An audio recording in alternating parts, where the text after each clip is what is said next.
Welcome back to Hope, Faith, and Joy Daily Devotion with me, Pastor Amanda. Today we are going to start in a new direction. I do want to finish the New Testament, but the last book is Revelation. And to have a better understanding of Revelation, we first need to know about Daniel first. Now, in looking at Daniel, the first 6 chapters are stories that help us to understand about faith and obedience, and we're going to work through those.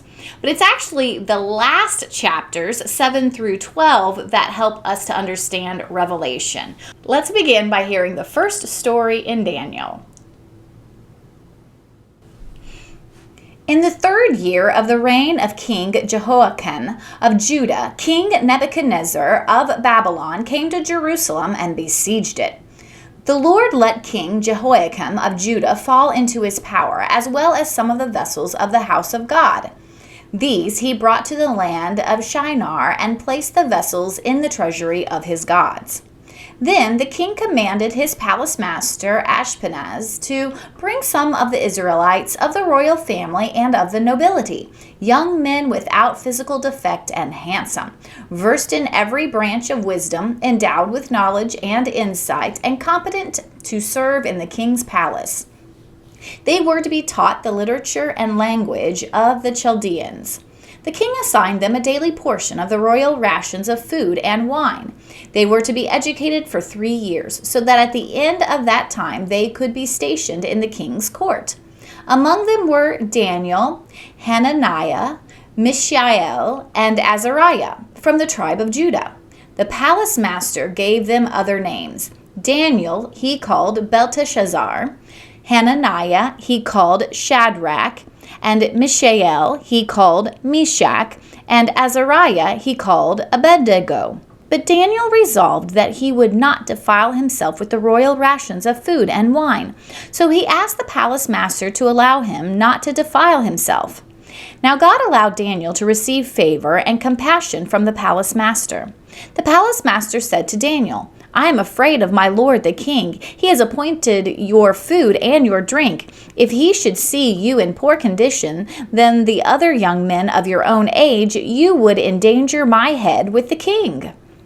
Then Daniel asked the guard whom the palace master had appointed over Daniel, Hananiah, Mishael, and Azariah, "Please test your servants for 10 days. Let us be given vegetables to eat and water to drink. You can then compare our appearance with the appearance of the young men who eat the royal rations, and deal with your servants according to what you observe." So he agreed to this proposal and tested them for 10 days. At the end of the 10 days, it was observed that they appeared better and fatter than all the young men who had been eating the royal rations. So the guard continued to withdraw their royal rations and the wine they were to drink, and gave them vegetables. To these 4 young men God gave knowledge and skill in every aspect of literature and wisdom. Daniel also had insight into all visions and dreams.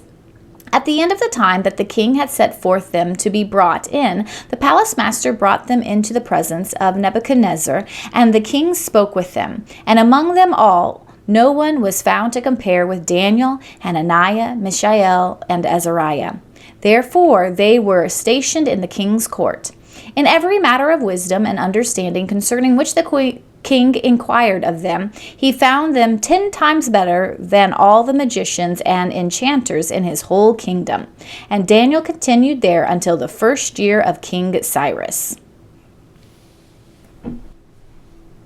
The first story in Daniel sets up the power of King Nebuchadnezzar. He is able to take men captive without their permission, and he is even able to rename them. This story says that the king feeds them, but Daniel is unwilling to eat the food, most likely because it came from food dedicated to the king and not dedicated to God.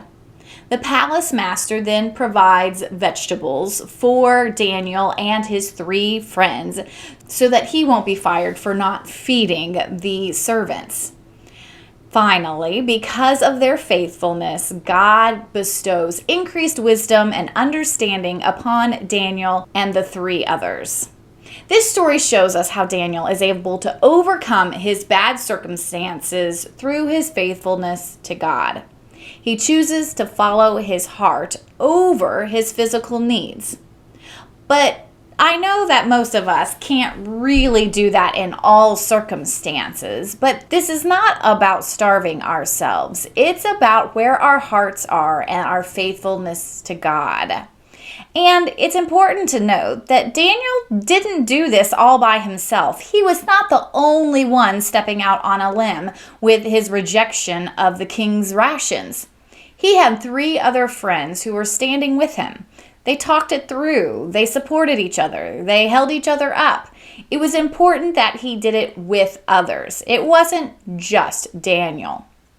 This story tells us that it is important to have others who are with us on our faith journeys, especially when we have to do the hard parts of our journey.